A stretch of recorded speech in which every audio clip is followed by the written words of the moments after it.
Title: Moonlight Obscured by Clouds. Written by Imvina.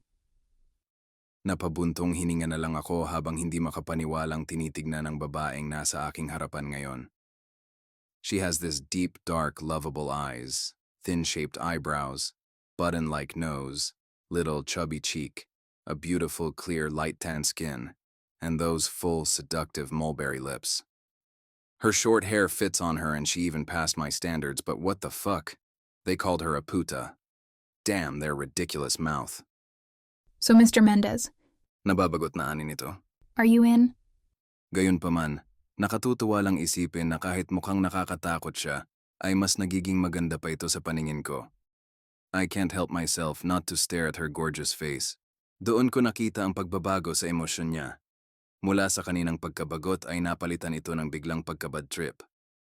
Her emotions are so obvious, I couldn't help wondering why she joined Kalopsia. As a member of it, a woman should have that deceiving skills of filtering their emotions.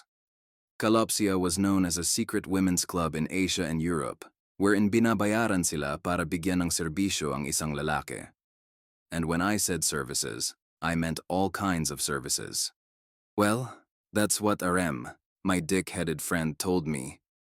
Hindi ito masyadong alam ng lahat. Iilan lang ang binibigyan ng pribilehiyo na malaman ang tungkol dito. Kung iisipin, bayaran sila, but it's more than that. Hindi lang mga simpleng kaladkaring babae ang kasapi nito. They are one of those famous bachelorettes people might know, like her. Fuck, dude.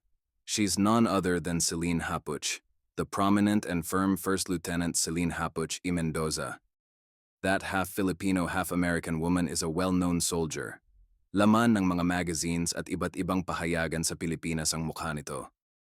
Other than that, siya ang sole proprietor ng isa sa mga pinakasikat na cruise ship sa mundo. Siya ang may-ari ng Moonlight Cruise. She's like a moon shining brightly as everyone look up at her with adoration. But like what they always says, moon has its dark sides and maybe this is hers. Anong pumasok sa isip mo at kasali ka sa club na ito? Out of nowhere, I asked her. Noon pa man ay kilala ko na si Celine. We're at the same school way back senior high.